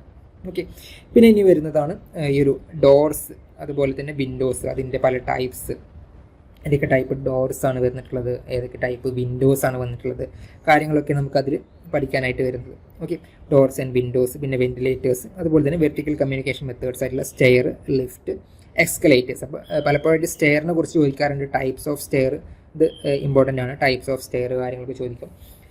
അപ്പോൾ പിന്നെ റൂഫ് ആൻഡ് റൂഫിംഗ് മെറ്റീരിയൽ, ഇത്രയും കാര്യങ്ങളാണ് നമുക്ക് ഈ ഒരു 4 മൊഡ്യൂളുകളിൽ ഈ ഒരു PCCM എന്ന് പറഞ്ഞ സബ്ജക്റ്റിൽ ഹാൻഡിൽ ചെയ്യാനായിട്ടുള്ളത്. സോ നമുക്കിനി അടുത്ത സബ്ജക്റ്റ് നോക്കാം. അടുത്ത സബ്ജക്റ്റ് വന്നിട്ടുള്ളത് തിയറി ഓഫ് സ്ട്രക്ചേഴ്സ് ആണ്, കോഴ്സ് കോഡ് 3014. അപ്പോൾ നേരത്തെ പറഞ്ഞു അവിടെ നമുക്ക് ബേസിക്കായിട്ട് എഞ്ചിനീയറിംഗ് മെക്കാനിക്സ് എന്ന് പറഞ്ഞ ഒരു സബ്ജക്റ്റിൻ്റെ ഒരു ഐഡിയ വേണം, എങ്കിൽ മാത്രം നമുക്ക് ഈ ഒരു സബ്ജക്റ്റിൽ വരുന്ന പ്രോബ്ലംസ് കാര്യങ്ങളൊക്കെ ചെയ്യാനായിട്ട് പറ്റുള്ളൂ. ഓക്കെ, ഫസ്റ്റ് നോക്ക്, മൊഡ്യൂൾ 1ൽ നമുക്ക് പ്രധാനമായിട്ട് വന്നിട്ടുള്ളത് shear force and bending moment ആണ്. അതായത് ഷിയർ ഫോഴ്സ് ഡയഗ്രാം വരയ്ക്കാനായിട്ടുണ്ടാവും, അതുപോലെ തന്നെ ബെൻഡിങ് മൊമെൻ്റ് ഡയഗ്രാം വരയ്ക്കാനുണ്ടാവും. അപ്പോൾ അതിന് ബേസിക്കായിട്ട് നമുക്ക് അറിയേണ്ടത് ആ ഒരു ബീമിൻ്റെ സപ്പോർട്ട് റിയാക്ഷൻ കാണാനായിട്ട് പറ്റണം. ഓക്കെ, നമ്മൾ എഞ്ചിനീയറിംഗ് മെക്കാനിക്സിൽ പഠിച്ചിട്ടുണ്ടാവും, ഒരു ബീമിൽ കോൺസെൻട്രേറ്റഡ് ലോഡ് വരുന്ന സമയത്തും അതുപോലെ തന്നെ ഈ ഒരു ഡിസ്ട്രിബ്യൂട്ടഡ് ലോഡ് വരുന്ന സമയത്ത് എങ്ങനെയാണ് നമ്മൾ സപ്പോർട്ട് റിയാക്ഷൻസ് കാണുന്നത് എന്നുള്ളത്. അപ്പോൾ അത് അറിയാത്തവർ നിങ്ങൾ ഒന്നുകൂടി ആ ഒരു കൺസെപ്റ്റ് കാര്യങ്ങളൊക്കെ ഒന്ന് ബ്രഷപ്പ് ചെയ്യേണ്ടതുണ്ട്, എങ്കിൽ മാത്രമേ നമുക്ക് ഈ ഒരു ഷിയർ ഫോഴ്സ് ഡയഗ്രാമും ബെൻഡിങ് മൊമെൻ്റ് ഡയഗ്രാമും വരയ്ക്കാനായിട്ട് പറ്റുള്ളൂ. ഓക്കെ, അപ്പോൾ അതുപോലെ തന്നെ ഒന്നാമത്തെ മൊഡ്യൂൾ വരുന്ന മറ്റൊരു ടോപ്പിക്കാണ് bending and shear stresses. Bending സ്ട്രെസ്സും ഷിയർ സ്ട്രെസ്സും ചോദിക്കാറുണ്ട്, അതിൻ്റെ ഈ ഒരു അസംഷൻസ് ചോദിക്കാറുണ്ട്. അതുപോലെ തന്നെ ഷിയർ സ്ട്രെസ്സിൻ്റെ കേസിൽ അതിൻ്റെ റിലേഷൻ, മാക്സിമം ഷിയർ സ്ട്രെസ് ഇവിടെ വരുന്നത് അതിൻ്റെ relation with average shear stress. അപ്പോൾ ഒരു റെക്ടാങ്കുലർ ക്രോസ് സെക്ഷൻ ആണെങ്കിൽ maximum shear stress is 1.5 times average shear stress. അപ്പോൾ അത്തരം കാര്യങ്ങളൊക്കെ നിങ്ങൾക്ക് അറിഞ്ഞിരിക്കണം. അപ്പോൾ ഇതാണ് നമുക്ക് ഈ ഒരു മൊഡ്യൂൾ 1 വന്നിട്ടുള്ളത്. അപ്പോൾ നേരത്തെ പറഞ്ഞ ഇതിൽ പ്രോബ്ലം അല്ലെങ്കിൽ ന്യൂമറിക്കൽ ക്വസ്റ്റ്യൻസ് ചോദിക്കാൻ സാധ്യതയുള്ളൊരു പേപ്പറാണ്. ഓക്കെ, ഇനി അടുത്ത മൊഡ്യൂൾ 2 നോക്കുക. മൊഡ്യൂൾ 2 പ്രധാനമായിട്ട് വന്നിട്ടുള്ളത് കംപ്രഷൻ മെമ്പറാണ്, കൺസെപ്റ്റ് ഓഫ് കംപ്രഷൻ മെമ്പർ. അതിൽ തന്നെ ഈ ഒരു കോളംസ് അല്ലെ, ഷോർട്ട് കോളംസ്, ലോങ് കോളംസ് കാര്യങ്ങളൊക്കെയാണ് അതിൽ വന്നിട്ടുള്ളത്. പിന്നെ യൂലേഴ്സ് തിയറി അല്ലെങ്കിൽ ഓയിലേഴ്സ് തിയറി, അതിൻ്റെ അസംഷൻസ്, അതുപോലെ തന്നെ റാങ്കിൻസ് തിയറി. ഈ 2 തിയറീസാണ് നമുക്ക് ഈ ഒരു കംപ്രഷൻ മെമ്പറിൽ വന്നിട്ടുള്ളത്. അപ്പോൾ ഇത്രയും കാര്യങ്ങളാണ് അതിൽ വന്നിട്ടുള്ളത്. പിന്നെ direct and bending stresses in vertical members. Okay, ഇതുമായി ബന്ധപ്പെട്ടുള്ള കുറച്ച് കാര്യങ്ങൾ അതിലും വരുന്നുണ്ട്. ഓക്കെ, ഇനി മൊഡ്യൂൾ 3 നോക്ക്. മൊഡ്യൂൾ 3 സ്ലോപ്പ് ആൻഡ് ഡിഫ്ലക്ഷൻ എന്ന് പറഞ്ഞ ഒരു ടോപ്പിക് വരുന്നുണ്ട്. അതുപോലെ തന്നെ ഫിക്സഡ് ബീം. ഓക്കെ, അപ്പോൾ അത് ഡീറ്റെയിൽസ് ഇപ്പോൾ പോകുന്നില്ല. നമുക്ക് ഒരു 1-2 മിനിറ്റ് കൊണ്ട് ഡിസ്കസ് ചെയ്യാൻ പറ്റുന്ന ഒരു ടോപ്പിക് അല്ലാതെ വളരെ അധികം വരുന്നൊരു ടോപ്പിക്കാണ്. അതിൽ ന്യൂമറിക്കൽ ക്വസ്റ്റ്യൻസ് എങ്ങനെയൊക്കെ വരുന്നത് എന്നുള്ളതൊക്കെ നോക്കേണ്ടതുണ്ട്. അപ്പോൾ അതുപോലെ തന്നെ ഫിക്സഡ് ബീം കാര്യങ്ങൾ വരുന്നിട്ടുണ്ട്. ഇനി മൊഡ്യൂൾ 4 നോക്കുക. മൊഡ്യൂൾ 4 നമുക്ക് ആദ്യം വന്നിട്ടുള്ളത് continuous beams and moment distribution മെത്തേഡാണ്. അതുപോലെ തന്നെ ഈ ഒരു നേരത്തെ പറഞ്ഞ പോലെ തന്നെ കണ്ടിന്യൂസ് ബീമും പിന്നെ ഫിക്സഡ് ബീമിൻ്റെ കേസിൽ വന്നിട്ടുണ്ട്. അപ്പോൾ അത് രണ്ടും അതിലെങ്ങനെയൊക്കെയാണ് വരുന്നിട്ടുള്ളത്, അതായത് അതിൻ്റെ മൊമെൻറ്റ്സുകൾ എങ്ങനെയൊക്കെ വരുന്നത്, അല്ലെങ്കിൽ എങ്ങനെയൊക്കെയാണ് അതിൻ്റെ ഡിഫ്ലക്റ്റഡ് ഷേപ്പ് വന്നിട്ടുള്ളത്, അതിൻ്റെ ന്യൂമറിക്കൽ ക്വസ്റ്റ്യൻസ്, ഇത്രയും കാര്യങ്ങളാണ് നമുക്ക് ഈ ഒരു 2 കേസിലും, അതായത് കണ്ടിന്യൂസ് ബീമിൻ്റെ കേസിലും മൊമെൻറ്റ് ഡിസ്ട്രിബ്യൂഷൻ മെത്തേഡിൻ്റെ കേസിൽ നമുക്ക് നോക്കേണ്ടതുണ്ട്. പ്രധാനമായിട്ട് മൊമെൻറ്റ് ഡിസ്ട്രിബ്യൂഷൻ മെത്തേഡിലൊക്കെ ഈ ഒരു ക്യാരി ഓവർ ഫാക്ടറൊക്കെ ഇമ്പോർട്ടൻ്റ് ആണ്. അതുപോലെ തന്നെ സ്റ്റിഫ്നെസ് ഫാക്ടർ, ഡിസ്ട്രിബ്യൂഷൻ ഫാക്ടർ പലപ്പോഴായിട്ട് ക്വസ്റ്റ്യൻ ചോദിക്കാറുണ്ട്. ഓക്കെ ആണല്ലോ. ഇത്രയാണ് നമുക്ക് ഈ ഒരു മൊഡ്യൂൾ 4 വന്നിട്ടുള്ളത്. ഓക്കെ, അപ്പോൾ നമ്മൾ ഇപ്പോൾ പറഞ്ഞിട്ടുണ്ടായിരുന്നത് തിയറി ഓഫ് സ്ട്രക്ചേഴ്സ് ആണ്. അപ്പോൾ നമ്മളിപ്പോൾ ഇതുവരെ ഏതൊക്കെ സബ്ജക്റ്റാണ് പറഞ്ഞത്? ഫസ്റ്റ് നമ്മൾ അഡ്വാൻസ്ഡ് സർവേയിങ് പറഞ്ഞു. അഡ്വാൻസ്ഡ് സർവേയിങ്ങിലത്തെ 4 മൊഡ്യൂൾസ് നമ്മൾ ഡിസ്കസ് ചെയ്തിട്ടുണ്ടായിരുന്നു അല്ലേ. അതുപോലെ തന്നെ കോൺക്രീറ്റ് ടെക്നോളജി പറഞ്ഞു. കോൺക്രീറ്റ് ടെക്നോളജിയിൽ നമ്മൾ ആദ്യത്തെ മൊഡ്യൂളിൽ പ്രധാനമായിട്ട് കോൺക്രീറ്റിൻ്റെ ഇൻഗ്രീഡിയൻറ്റിനെ കുറിച്ച് പഠിച്ചു. പിന്നെ ഫ്രഷ് കോൺക്രീറ്റും ഹാർഡൻഡ് കോൺക്രീറ്റിനെ കുറിച്ച് പഠിച്ചു. പിന്നെ 3ാമത്തെ മൊഡ്യൂൾ വന്നിട്ടുണ്ടായിരുന്നത് എന്തായിരുന്നു? കോൺക്രീറ്റ് മിക്സ് ഡിസൈൻ ആയിരുന്നു. 4ാമത്തെ മൊഡ്യൂളിൽ അഗെയിൻ വന്നിട്ടുണ്ടായിരുന്നത് സ്പെഷ്യൽ ടൈപ്സ് ഓഫ് കോൺക്രീറ്റ്, അതുപോലെ സ്പെഷ്യൽ മെത്തേഡ്സ് ഒക്കെ കാര്യങ്ങളൊക്കെ ആയിരുന്നു. ഇനി 3ാമത് നമ്മൾ പഠിച്ചത് BCCM ആണ് അല്ലേ. BCCM പഠിച്ചത് എന്ന് പറയുന്നില്ല, നമ്മൾ ആ സബ്ജക്റ്റിൻ്റെ ഓവർവ്യൂ നോക്കി പോയിട്ടുള്ളൂ. അപ്പോൾ BCCMൽ നമ്മൾ എന്തെല്ലാം കാര്യങ്ങളാണ് നോക്കിയത്? മൊഡ്യൂൾ 1ഉം 2ഉം കൺസ്ട്രക്ഷൻ മെറ്റീരിയൽസിനെ കുറിച്ചാണ് അതിൽ വരുന്നത്. അപ്പോൾ മെറ്റീരിയൽസ് നമ്മൾ ഏതൊക്കെയാണ് പറഞ്ഞത്? പ്രധാനമായിട്ട് നമുക്ക് വരുന്നത് ബ്രിക്ക് വരുന്നുണ്ട്, സ്റ്റോൺ, അതുപോലെ ടിമ്പർ, ലൈം കാര്യങ്ങളൊക്കെ വന്നിട്ടുണ്ട്. അതുപോലെ തന്നെ ടൈൽസ് വന്നിട്ടുണ്ടായിരുന്നു അല്ലേ, ടൈൽസ്. അതുപോലെ തന്നെ വുഡ് പ്രോഡക്റ്റുകൾ വന്നിട്ടുണ്ടായിരുന്നു, പെയിൻറ്റ് കാര്യങ്ങളൊക്കെ അതിലും വന്നിട്ടുണ്ടായിരുന്നു. അപ്പോൾ അതാണ് BCCM. പിന്നെ ഇപ്പോൾ നമ്മൾ ലാസ്റ്റ് പറഞ്ഞിട്ടുണ്ടായിരുന്നത് TS ആണ്, അല്ലെങ്കിൽ തിയറി ഓഫ് സ്ട്രക്ചേഴ്സ്. അപ്പോൾ തിയറി ഓഫ് സ്ട്രക്ചേഴ്സിൽ പറഞ്ഞ സമയത്ത് അത് തന്നെ പറഞ്ഞു, എഞ്ചിനീയറിംഗ് മെക്കാനിക്സ് എന്ന് പറഞ്ഞ സബ്ജക്റ്റിൻ്റെ ബേസിക് ഐഡിയ വേണം. ഇതിൽ മാത്രമേ നമുക്ക് ഈ ഒരു സബ്ജക്റ്റ് ഫ്ലുവൻ്റ് ആയിട്ട് ഹാൻഡിൽ ചെയ്യാനായിട്ട് പറ്റുള്ളൂ. ഓക്കെ ആണല്ലോ. അപ്പോൾ ഇത്രയും കാര്യങ്ങളാണ് നമുക്ക് എന്ത് വന്നിട്ടുള്ളത്? തിയറിയിൽ വന്നിട്ടുണ്ടായിരുന്നത്. അതിൽ 4 സബ്ജക്റ്റ് തിയറി പഠിക്കാനുണ്ടെന്ന് പറഞ്ഞു. ഇനി ലാബുകൾ. ഓക്കെ, ലാബുകൾ ഏതൊക്കെയാണെന്നുള്ളത് ജസ്റ്റ് ഒന്ന് പറഞ്ഞു പോകാം. അപ്പോൾ നമുക്ക് വന്നിട്ടുള്ള ലാബ്സുകൾ ഈ ഒരു 5 ലാബുകളാണ് വന്നിട്ടുള്ളത്. ഏതൊക്കെയാണ്? കോൺക്രീറ്റ് ടെക്നോളജി ലാബ്, അതുപോലെ തന്നെ surveying lab, construction materials lab, building drawing and estimation lab, അതുപോലെ തന്നെ CAD ലാബ്. ഓക്കെ, അപ്പോൾ അതിൻ്റെ കൂടുതൽ ഡീറ്റെയിൽസ്ക്ക് പോകുന്നില്ല, ജസ്റ്റ് ഒന്ന് ഒരു ഓവർവ്യൂ എന്നുള്ള രീതിയിൽ ഒന്ന് ഓടിച്ച് പറയാം. ഒന്ന് concrete technology lab. Concrete technology ലാബിൽ നമുക്ക് പഠിക്കാനുള്ള കാര്യങ്ങൾ അല്ലേ. ഒന്ന് അതിൻ്റെ ഡിഫറെൻറ്റ് പ്രോപ്പർട്ടീസ് ഓഫ് സിമെൻറ്റ് പഠിക്കേണ്ടതുണ്ട്. അതുപോലെ തന്നെ physical properties of fine aggregate, അതുപോലെ തന്നെ physical properties of coarse aggregate. ഈ ഒരു 3 കാര്യങ്ങളാണ് അതിൽ വന്നിട്ടുള്ളത്. അതുപോലെ തന്നെ prepare concrete of decide compressive strength and specification. ഒരു സ്പെസിഫിക്കേഷൻ തന്നിട്ട് അത്തരം ഒരു കോൺക്രീറ്റ് നമ്മൾ എങ്ങനെ ഉണ്ടാക്കും അല്ലേ. അല്ലെങ്കിൽ ഇത്രയും കോഴ്സ് ഔട്ട്കംസ് ആണ് നമ്മൾ ഈ ഒരു കോൺക്രീറ്റ് ടെക്നോളജി ലാബ് പഠിച്ചു കഴിയുമ്പോൾ നിങ്ങൾക്ക് അറിഞ്ഞിരിക്കേണ്ട കാര്യങ്ങൾ. ഞാൻ അടുത്ത് നോക്ക്, സർവേയിങ് ലാബ്. സർവേയിങ് ലാബിൽ എന്തെല്ലാം കാര്യങ്ങളാണ് വന്നിട്ടുള്ളത്? ഒന്ന്, prepare contour maps using leveling instrument. Leveling instrument use ചെയ്തിട്ടുള്ള കോണ്ടൂർ മാപ്പ് എങ്ങനെ കാണും എന്നുള്ളതാണ്. അതുപോലെ തന്നെ തിയോഡലൈറ്റ് യൂസ് ചെയ്തിട്ടുള്ള ഹൊറിസോണ്ടൽ ആംഗിൾ എങ്ങനെ മെഷർ ചെയ്യും എന്നുള്ളത്. അതുപോലെ തന്നെ മൊഡ്യൂൾ 3 വന്നിട്ടുള്ളത് വെർട്ടിക്കൽ ആംഗിൾ യൂസിങ് തിയോഡലൈറ്റ്. പിന്നെ last, perform traversing using theodolite and prepare plans. ഇത്രയും കാര്യങ്ങളാണ് നമുക്ക് സർവേയിങ് ലാബിൽ വന്നിട്ടുള്ളത്. അപ്പോൾ ഇതിൻ്റെയൊക്കെ ബേസിക് സർവേയിങ് ലാബ് നിങ്ങൾ നേരത്തെ ചെയ്തിട്ടുണ്ടാവും. അപ്പോൾ അതിൻ്റെ ഒരു അഡ്വാൻസ്ഡ് ലാബാണ് ഇവിടെ ഈ ഒരു അഡ്വാൻസ്ഡ് സർവേയിങ് ലാബിൽ വന്നിട്ടുള്ളത്. ഇനി അടുത്ത് നോക്ക്, construction materials lab. Construction materials ലാബിൽ എന്തൊക്കെയുള്ളത്? ഒന്ന്, perform setting out of a building and demonstrate brick masonry. ഒരു ബിൽഡിങ്ങിൻ്റെ സെറ്റിംഗ് ഔട്ട് അല്ലേ, നമ്മൾ കുറ്റി അടിക്കുന്നത് എങ്ങനെയെന്നുള്ളതാണ് ആദ്യം പറഞ്ഞിട്ടുള്ളത്. അതുപോലെ തന്നെ ബ്രിക്ക് മേസൺറി നമ്മൾ എങ്ങനെ ചെയ്യും അല്ലെ, ബ്രിക്ക് വെച്ചിട്ട് നമ്മൾ എങ്ങനെ ഒരു മേസൺറി അല്ലെങ്കിൽ ഒരു വാള് നിർമ്മിക്കും എന്നുള്ളതാണ് അവിടെ പറഞ്ഞിട്ടുള്ളത്. അപ്പോൾ അതിൽ പല ടൈപ്സ് ബോണ്ടുകളുണ്ട് എന്നുള്ള ആ കാര്യങ്ങളൊക്കെയാണ് അതിൽ പ്രധാനമായിട്ടും വന്നിട്ടുള്ളത്. പിന്നെ perform the plumbing work and bar bending, plumbing വർക്കിൻ്റെ ഒക്കെ ഒരു ഇൻട്രൊഡക്ഷൻ, അതുപോലെ തന്നെ ബാർ ബെൻഡിങ്ങിൻ്റെ ഒക്കെ ഒരു ഇൻട്രൊഡക്ഷനാണ് അവിടെ രണ്ടാമത്തെ മൊഡ്യൂളിൽ പറഞ്ഞിട്ടുള്ളത്. അതുപോലെ തന്നെ carry out painting work on different surfaces, പല ടൈപ്പ് സർഫസിൽ നമ്മൾ ഏതെല്ലാം പെയിൻറ്റുകളാണ് യൂസ് ചെയ്യുന്നത്, അത് ഏതെല്ലാം ടെക്നിക്കാണ് അതിന് യൂസ് ചെയ്യുന്നത് എന്നുള്ളതൊക്കെയാണ് അവിടെ പ്രധാനമായിട്ട് വരുന്നിട്ടുള്ളത്. പിന്നെ execute electrical wiring work, basic ആയിട്ടുള്ള സ്വിച്ച് യൂസ് അല്ലെങ്കിൽ സ്വിച്ച് യൂസ് ചെയ്തിട്ട് ഈ ഒരു 1 വേ സ്വിച്ച് 2 വേ സ്വിച്ച് അത്തരം ഈ ഇലക്ട്രിക്കൽ വർക്കുകളൊക്കെ നമ്മൾ എങ്ങനെ ചെയ്യും എന്നുള്ളതാണ് അവിടെ പറയാനായിട്ട് വരുന്നത്. ഓക്കെ, ഇനി അടുത്ത് നോക്ക്, അടുത്ത lab building drawing and estimation ലാബിൽ എന്തൊക്കെയാണ് പറഞ്ഞിട്ടുള്ളത് നോക്ക്. First, gain knowledge of basic principles of building drawing to estimate the quantity of woodwork and concrete. അപ്പോൾ കോൺക്രീറ്റിൻ്റെയും അതുപോലെ തന്നെ വുഡ് വർക്കിൻ്റെയൊക്കെ ക്വാണ്ടിറ്റി അല്ലെ, കോൺക്രീറ്റിൻ്റെയും വുഡ് വർക്കിൻ്റെയൊക്കെ ക്വാണ്ടിറ്റി നമ്മൾ എങ്ങനെ കാണും അല്ലെ, നമുക്ക് ഇവിടെ ഒരു എസ്റ്റിമേഷൻ ലാബ് എന്ന് പ്രത്യേകം പറഞ്ഞിട്ടുണ്ട്. അപ്പോൾ ആ ഒരു എസ്റ്റിമേഷനും കൂടി നമ്മൾ കാണേണ്ടതുണ്ട് അല്ലേ, എന്തെല്ലാം മെറ്റീരിയൽസ് വേണം അല്ലെങ്കിൽ എത്രത്തോളം മെറ്റീരിയൽസ് വേണം. അപ്പോൾ കോൺക്രീറ്റ് ആണ് നമ്മൾ നിർമ്മിക്കുന്നത് എന്നുണ്ടെങ്കിൽ അതിന് എത്രത്തോളം സിമെൻറ്റ് വേണം, എത്രത്തോളം ഫൈൻ അഗ്രിഗേറ്റ് വേണം, കോഴ്സ് അഗ്രിഗേറ്റ് വേണം, ഇത്രയും കാര്യങ്ങളൊക്കെ നമുക്കതിൽ അറിഞ്ഞിരിക്കണം. അതുപോലെ തന്നെ apply the principles of building planning and prepare line plans by following the building rule. Building rule പ്രകാരം നമ്മൾ എങ്ങനെയാണ് ഒരു ബിൽഡിങ്ങിൻ്റെ പ്ലാനിങ് ചെയ്യേണ്ടത് അല്ലെങ്കിൽ എങ്ങനെയൊക്കെയാണ് നമ്മൾ പ്ലാന് കാര്യങ്ങളൊക്കെ വരയ്ക്കേണ്ടത് അല്ലേ, അത്തരം കാര്യങ്ങളാണ് നമുക്ക് ആ ഒരു CO2 പറയാനുള്ളത്. പിന്നെ CO3 സർവീസ് പ്ലാൻ, ഒരു ബിൽഡിങ് വരച്ചിട്ട് അല്ലെങ്കിൽ ബിൽഡിങ്ങിൻ്റെ പ്ലാൻ വരച്ചിട്ട് അത് സബ്മിറ്റ് ചെയ്യുമ്പോൾ അതിനോട് കൂടെ നമ്മൾ കൊടുക്കേണ്ട ഒരു പ്ലാനാണ് സർവീസ് പ്ലാൻ. അപ്പോൾ അത് നമ്മൾ എങ്ങനെയാണ് വരയ്ക്കേണ്ടത്, അതിൽ എന്തെല്ലാം കാര്യങ്ങളാണ് കാണിക്കേണ്ടത്, ഓക്കെ, ഇമ്പോർട്ടൻ്റ് ആയിട്ടുള്ള കാര്യങ്ങൾ എന്തൊക്കെയാണെന്നുള്ളതൊക്കെയാണ് അതിൽ പറയുന്നത്.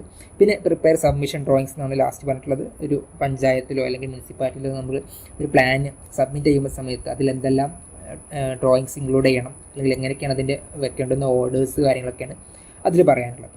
ഓക്കെ, ഇനി അടുത്ത ലാബ്, ലാസ്റ്റ് ലാബ് നോക്ക്, CAD ലാബാണ്. അപ്പോൾ CAD ലാബിൽ നമുക്ക് ആദ്യം പറയാനുള്ളത് ഒന്ന് ജിയോമെട്രിക് ഫിഗേഴ്സ് ഒക്കെ വരയ്ക്കാനായിട്ട് പറ്റണം. അപ്പോൾ നേരത്തെ പറഞ്ഞ പോലെ തന്നെ ഈ ഒരു CAD ലാബ് എന്ന് പറഞ്ഞിട്ടുണ്ടെങ്കിൽ ബോർഡ് പേപ്പർ അല്ല, ഇൻസ്റ്റിറ്റ്യൂഷൻ ലെവൽ എക്സാം നടക്കുന്നൊരു ഇൻറ്റേർണൽ പേപ്പറാണ്. ഓക്കെ, അതുപോലെ തന്നെ apply preliminary settings of CAD worksheet and develop plan of various building. അപ്പോൾ നേരത്തെ നമ്മൾ പറഞ്ഞ പ്ലാന് കാര്യങ്ങളൊക്കെ ഒന്ന് CAD-ലും വരച്ച് നോക്കേണ്ടതുണ്ട്. അതുപോലെ തന്നെ develop elevation and section of various type of building with detailing. പിന്നെ develop rain water harvesting, septic tank drawing and service plan of the building. ഇത്രയും കാര്യങ്ങളാണ് നമുക്ക് ഈ ഒരു CAD ലാബിലും വന്നിട്ടുള്ളത്.